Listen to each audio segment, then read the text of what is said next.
Zoti Ali Mehmeti, duke qenë se Partia Socialiste ka thënë se ne do të vijojmë fushatën. Përpasoj. Po, e kemi. Informacioni që i ka dhënë presidentit, nuk është real, nuk ka vakanca në Bashkinë e Tiranës. Edhe njerë po them, unë s'di që tjetë marrë vendim, po që se është marrë vendim, po, ka vakanca. Dhe përsa i përket, kemi prap një shkëputje, ju do të vijoni me fushatën, zoti Ali Mehmeti? Po, faleminderit për pyetjen. Absolutisht fushata duhet vazhdoj. Pse? Sepse ne jemi në paqartësi tani, a do të le të themi, a do të bëhet dhe kur do të bëhen zgjedhjet. Në këtë paqartësi, atëherë është më mirë të jesh i përgatitur apo jo, se sa të shkosh me parimin që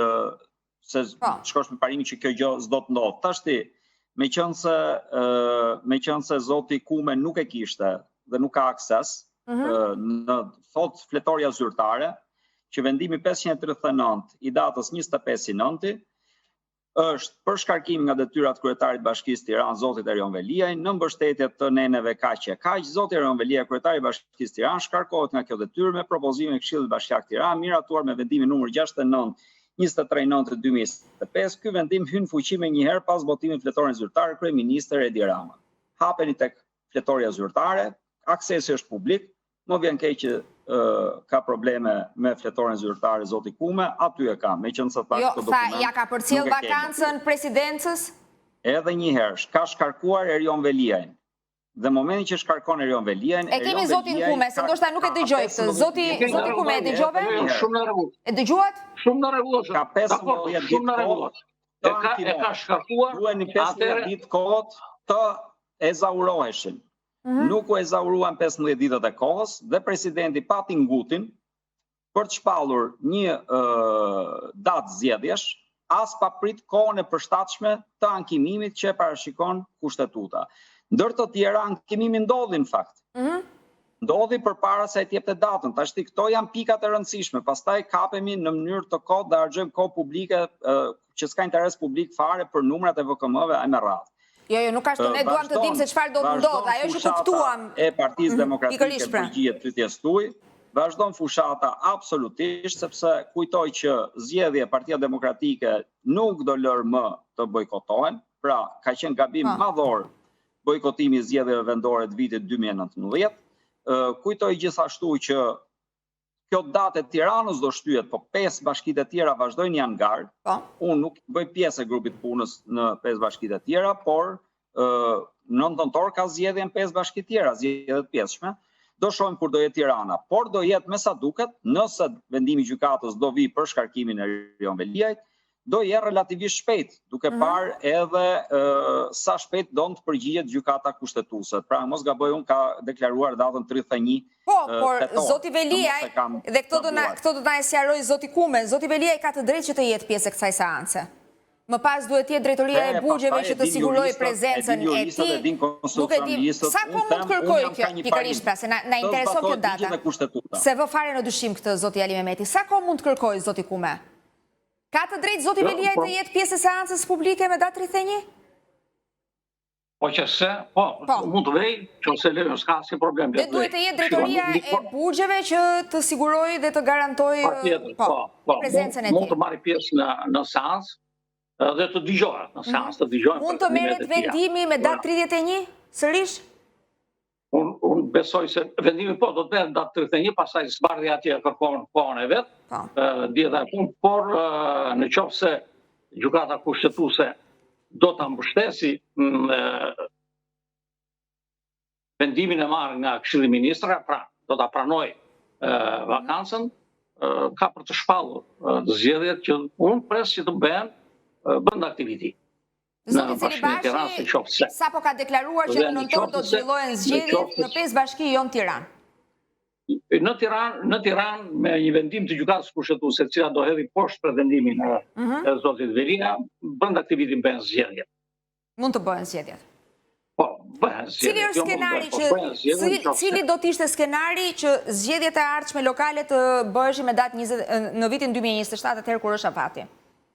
Zoti Po, Kume. vetëm qofse gjykata kushtetuese e quan pa vend shkarkimin e zotit Veliaj, atëherë është e vështirë që të mund të bëhen zgjedhje të parakohshme, sepse një vendim pro zotit Velia është pro mandatit të tij. Ai vazhdon të ushtrojë, ta ketë mandatin, por se ushtron tot duke qenë atje ku është.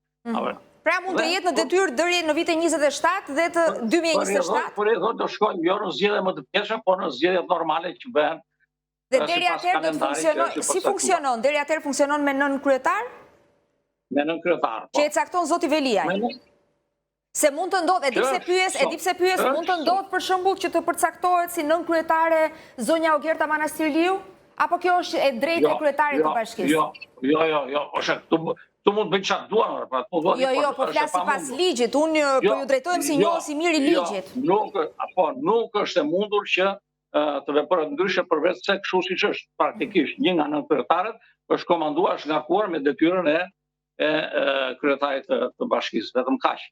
S'bëhet dot gjë tjetër. Nuk mund të ndryhysh dot nëse do të respektosh ligjin, sepse në të kundërt pastaj bie gjithë ndërhina, gjithë rregulli sipas cilës neve kërkojmë që të qeverisemi. Ku baza është Ishte pyetje, ishte kurioziteti imi nëse mund të veprohet në këtë mënyrë apo jo. Ishte thjesht kurioziteti imi. Dhe unë ju falenderoj që e sqaruat.